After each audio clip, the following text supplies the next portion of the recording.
कहते हैं कि यूं ही नहीं मिलती राहों को मंजिल, एक जुनून सा दिल में जगाना पड़ता है। पूछा चिड़िया से कैसे बनाया आशियाना, बोली भरनी पड़ती है उड़ान, बार बार तिनका तिनका उठाना पड़ता है। हाँ तो नमस्कार मेरे प्यारे दोस्तों, आप सभी का बहुत बहुत स्वागत है आपका अपने YouTube channel AY online academy पर।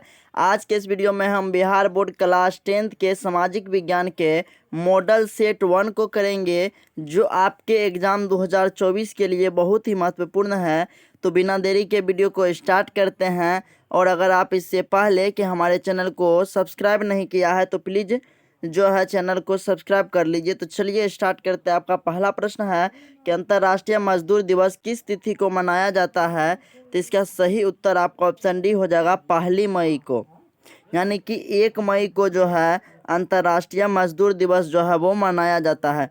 उसके बाद आपका दूसरा प्रश्न है कि वार एंड पीस किसकी रचना है। इसका सही उत्तर हो जाएगा आपका ऑप्शन बी, टोल्स्टॉय की। देखिए इसी के नाम जो है युद्ध और शांति है, यानी कि हिंदी में और अंग्रेजी में वार एंड पीस। इसके बाद आपका अगला प्रश्न है कि जनसंख्या का घनत्व सबसे अधिक कहाँ होता है। इसका सही उत्तर आपका ऑप्शन डी हो जाएगा, महानगर में जो है जनसंख्या का घनत्व जो है वो सबसे अधिक होता है। उसके बाद आपका अगला प्रश्न है कि जमशेदजी टाटा ने Tata iron and steel company की स्थापना कब की। इसका सही उत्तर आपका ऑप्शन बी हो जाएगा, 1907 ईस्वी में जो है Tata iron and steel company की स्थापना किया था। उसके बाद आपका अगला प्रश्न है कि सेडोवा के युद्ध में किसकी पराजय हुई। इसका सही उत्तर आपका ऑप्शन सी हो जाएगा, ऑस्ट्रिया की जो है सेडोवा के युद्ध में पराजय हुई। इसके बाद आपका अगला प्रश्न है कि नरोत्तम सिंहानु कहाँ के शासक थे। तो इसका सही उत्तर आपका ऑप्शन डी हो जाएगा, कंबोडिया के। इसके बाद आपका अगला प्रश्न है कि गिरमिटिया मजदूर बिहार के किस क्षेत्र से भेजे जाते थे। इसका सही उत्तर आपका ऑप्शन बी हो जाएगा, पश्चिमी क्षेत्र से। गिरमिटिया मजदूर बिहार के पश्चिमी क्षेत्र से भेजे जाते थे। आप लोग कमेंट्स बॉक्स में बताइएगा कि बिहार का कौन सा भाग जो है वह बाढ़ से ग्रस्त था और कौन सा भाग जो है वह सुखाड़ से ग्रस्त था। कमेंट्स बॉक्स में ज़रूर बताइएगा। इसके बाद आपका अगला प्रश्न है कि कागज़ का आविष्कार किस देश में हुआ। इसका सही उत्तर आपका ऑप्शन सी हो जाएगा, चीन में 100 ईस्वी में। और याद रखिएगा सर्वप्रथम मुद्रण की शुरुआत जो है वह चीन में ही हुआ था। इसके बाद आपका अगला प्रश्न है कि जर्मन राइन राज्य का निर्माण किसने किया था। इसका सही उत्तर आपका ऑप्शन बी हो जाएगा, नेपोलियन बोनापार्ट ने। इसके बाद आपका अगला प्रश्न है कि वल्लभ भाई पटेल को सरदार की उपाधि किस आंदोलन के दौरान दी गई। इसका सही उत्तर आपका ऑप्शन बी हो जाएगा, बारदोली आंदोलन के दौरान जो है दी गई। याद रखिएगा चंपारण सत्याग्रह जो है 1917 ईस्वी में, खेरा आंदोलन 1918 ईस्वी में हुआ था। उसके बाद आपका अगला प्रश्न है 11 नंबर का कि किस प्राकृतिक संसाधन का भंडार सीमित है। इसका सही उत्तर आपका ऑप्शन ए हो जाएगा, खनिज तेल का जो है भंडार वो सीमित है। इसके बाद आपका अगला प्रश्न है कि भारत का सर्वाधिक विदेशी व्यापार किस मार्ग द्वारा होता था। इसका सही उत्तर आपका ऑप्शन सी हो जाएगा, समुद्री मार्ग द्वारा। उसके बाद आपका अगला प्रश्न है कि बिहार में नहरों द्वारा सर्वाधिक सिंचाई किस जिले में होता है। इसका सही उत्तर आपका ऑप्शन ए हो जाएगा, रोहतास जिले का। देश के बांधों को किसने भारत का मंदिर कहा था। इसका सही उत्तर आपका ऑप्शन सी हो जाएगा, पंडित नेहरू ने जो है देश के बांधों को भारत का मंदिर कहा था। आप लोग कमेंट्स बॉक्स में बताइएगा कि पेट भरने के लिए हमारे पास बहुत कुछ है पर पेटी भरने के लिए नहीं, यह किसने कहा था। उसके बाद आपका अगला प्रश्न 15 नंबर का, निम्नलिखित में से खरीफ फसल कौन है। जिसका सही उत्तर आपका ऑप्शन सी हो जाएगा, चावल। चावल जो है खरीफ फसल है। इसके बाद आपका अगला प्रश्न है कि निम्नलिखित में से कौन सा उद्योग कृषि पर आधारित नहीं है। देखिए सूती वस्त्र, उसके बाद चीनी और जूट, ये सभी जो है कृषि पर आधारित उद्योग है, लेकिन सीमेंट जो है यह कृषि पर आधारित उद्योग नहीं है। इसके बाद आपका अगला प्रश्न है कि सासाराम नगर का विकास हुआ था। इसका सही उत्तर आपका ऑप्शन ए हो जाएगा, मध्य युग में। इसके बाद आपका अगला प्रश्न है कि किस खनिज को उद्योगों की जननी कहा जाता है। इसका सही उत्तर आपका ऑप्शन सी हो जाएगा, लोहा। लोहा को जो है उद्योगों की जननी कहा जाता है। इसके बाद आपका अगला प्रश्न है कि उच्चावच प्रदर्शन के लिए हेस्यूर विधि का विकास किसने किया था। इसका सही उत्तर आपका ऑप्शन बी हो जाएगा, लेहमान ने। इसके बाद आपका अगला प्रश्न है कि इंडिका के पुस्तक के लेखक कौन है। इसका सही उत्तर आपका ऑप्शन ए हो जाएगा, मेगास्थनीज। अगर आपसे पूछता है अर्थशास्त्र के लेखक कौन है तो याद रखिएगा, चाणक्य। चाणक्य को ही कौटिल्य या विष्णुगुप्त कहते हैं। इसके बाद आपका अगला प्रश्न है कि भारतीय संविधान के अनुसार भारत वर्ष को घोषित किया गया है।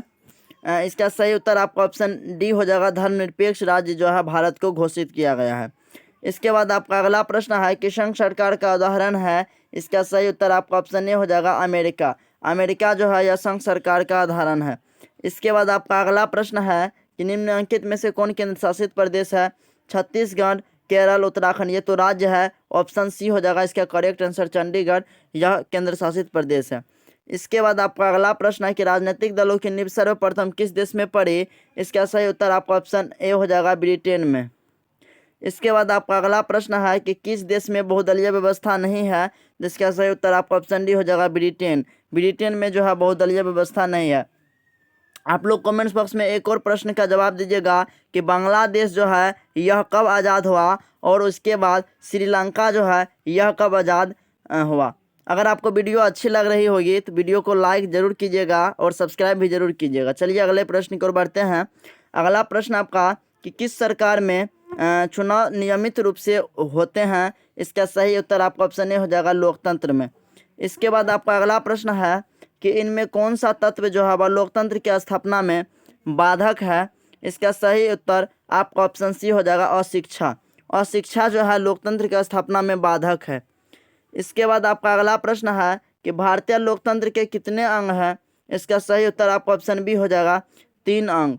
इसके बाद आपका अगला प्रश्न है कि 15वीं लोकसभा चुनाव से पूर्व लोकतंत्र में महिलाओं की भागीदारी कितनी थी। इसका सही उत्तर आपका ऑप्शन ए हो जाएगा, 10%। इसके बाद आपका अगला प्रश्न है कि इनमें से कौन सी विधि ग्राह्य मुद्रा है। तो इसका सही उत्तर आपका ऑप्शन सी हो जाएगा, 10 रुपये का नोट जो है वह ग्राह्य मुद्रा है। इसके बाद आपका अगला प्रश्न है कि निम्न को प्राथमिक क्षेत्र भी कहा जाता है। इसका सही उत्तर आपका ऑप्शन बी हो जाएगा, कृषि क्षेत्र। इसके बाद आपका अगला प्रश्न है कि भारत में सहकारिता आंदोलन का प्रारंभ कब हुआ था। इसका सही उत्तर आपका ऑप्शन ए हो जाएगा, 1904 ईस्वी में जो है सहकारिता आंदोलन का जो है वह प्रारंभ हुआ था। बात करें 1905 ईस्वी की तो 1905 ईस्वी में जो है बंगाल का विभाजन हुआ था। और 1907 ईस्वी की बात करें तो Tata iron and steel company की स्थापना हुआ था। और 1920 ईस्वी में जो है वह असहयोग आंदोलन हुआ था, याद रखिएगा। इसके बाद आपका अगला प्रश्न है कि निम्न में से किसे पिछड़ा राज्य कहा जाता है। तो याद रखिएगा आप लोग, बीमारू जो राज्य होता है उसे ही हम पिछड़ा राज्य कहते हैं हिंदी में। तो बीमारू यानी कि BI से आपका बिहार हो जाएगा, M से मध्य प्रदेश, A से असम, R से राजस्थान और U से उड़ीसा। और इन राज्यों के अलावा जो भी है वह बीमारू राज्य नहीं है। तो ऑप्शन सी इसका बिहार हो जाएगा। बिहार जो है पिछड़ा राज्य है। अगर परीक्षा में पूछा जाता है कि निम्न में से कौन पिछड़ा राज्य नहीं है तो ऑप्शन सी में आपका कर्नाटक दिया रहता है। आप लोग याद रखिएगा, कर्नाटक जो है वह पिछड़ा राज्य नहीं है। इसके बाद आपका अगला प्रश्न है कि सन 2008-9 के अनुसार भारत की औसत प्रति व्यक्ति आय है। मोस्ट इंपॉर्टेंट प्रश्न है, काफ़ी बार ये एग्जाम में पूछा गया है। तो इसका सही उत्तर आपका ऑप्शन बी हो जाएगा, 25,494 रुपया। इसके बाद आपका अगला प्रश्न, ऊर्जा का मुख्य स्रोत क्या है। तो देखिए कोयला, पेट्रोलियम, विद्युत, ये सभी जो है कोयला का मुख्य स्रोत है। इसलिए इसका राइट आंसर आपका ऑप्शन डी हो जाएगा, इनमें से सभी। इसके बाद आपका अगला प्रश्न है कि भारत में वित्तीय वर्ष होता है। आपका ऑप्शन जो है सी इसका करेक्ट आंसर हो जाएगा। 1 अप्रैल से 31 मार्च तक जो है यह भारत का वित्तीय वर्ष होता है, जिसे हम लोग मार्च क्लोजिंग भी बोलते हैं। इसके बाद आपका अगला प्रश्न है कि वैश्वीकरण से लाभान्वित होते हैं। इसका सही उत्तर आपका ऑप्शन ए उत्पादक और ऑप्शन बी उपभोक्ता। ऑप्शन सी ए एवं बी दोनों। देखिए उत्पादक और उपभोक्ता जो है दोनों इनसे लाभान्वित होते हैं, इसलिए इसका राइट आंसर आपका ऑप्शन सी हो जाएगा, ए एवं बी दोनों। और आप लोग कमेंट याद रखिएगा, महाभिव्याय प्रश्न है कि वैश्वीकरण के मुख्य अंग कितने हैं। तो 5 अंग जो हैं इसके मुख्य अंग हैं। ये मोस्ट इंपोर्टेंट प्रश्न है, काफ़ी बार आपके एग्जाम में पूछे जाते हैं, इसे आप लोग याद रखिएगा। इसके बाद आपका अगला प्रश्न है कि सूचना का अधिकार किस प्रकार का अधिकार है। इसका सही उत्तर आपका ऑप्शन ए हो जाएगा, वैधानिक। सूचना का अधिकार किस प्रकार का अधिकार है, वैधानिक अधिकार है। और इसके बाद आप लोग याद रखिएगा कि सूचना का अधिकार आंदोलन की शुरुआत जो है वह राजस्थान से हुआ। और कब हुआ तो यह जो है 2005 ईस्वी में हुआ था, ये भी आप लोग याद रखिएगा। इसके बाद आपका अगला प्रश्न है 39 नंबर का कि बाढ़ के समय निम्नलिखित में से किस स्थान पर जाना चाहिए। इसका सही उत्तर आपका ऑप्शन बी हो जाएगा, ऊंची भूमि वाले स्थान पर। बाढ़ के समय जो है ऊंची भूमि वाले स्थान पर हमें जाना चाहिए। इसके बाद आपका अगला प्रश्न है जो कि लास्ट प्रश्न है, फिलहाल इस मॉडल सेट में हम 40 प्रश्न को ही करेंगे, कि निम्नलिखित में से किस नदी को बिहार का शक कहा जाता है। तो इसका सही उत्तर आपका ऑप्शन सी हो जाएगा, कोसी नदी को। और आप लोग कमेंट्स बॉक्स में आप सभी को 3 प्रश्न बताना है। पहला कि चंपारण सत्याग्रह जो है वह कब हुआ था, और दूसरा ये कि जलियांवाला बाग हत्याकांड कब हुआ था, और तीसरा प्रश्न ये कि जो है किसने कहा था कि किसने बांधों को जो है भारत का मंदिर कहा था, है ना। ये तीनों प्रश्न का उत्तर जो है आप लोग कमेंट्स बॉक्स में दीजिएगा। तो आई होप कि आपको ये वीडियो बहुत ही अच्छी और बहुत ही हेल्पफुल लगी होगी। अगर आपको वीडियो अच्छी और हेल्पफुल लगी तो प्लीज़ वीडियो को लाइक शेयर और कमेंट जरूर कीजिएगा। साथ ही अगर आपने अभी तक हमारे चैनल को सब्सक्राइब नहीं किया है तो प्लीज़ चैनल को सब्सक्राइब कर लीजिए। तो जय हिंद, मिलते हैं आपसे नेक्स्ट वीडियो में, तब तक के लिए।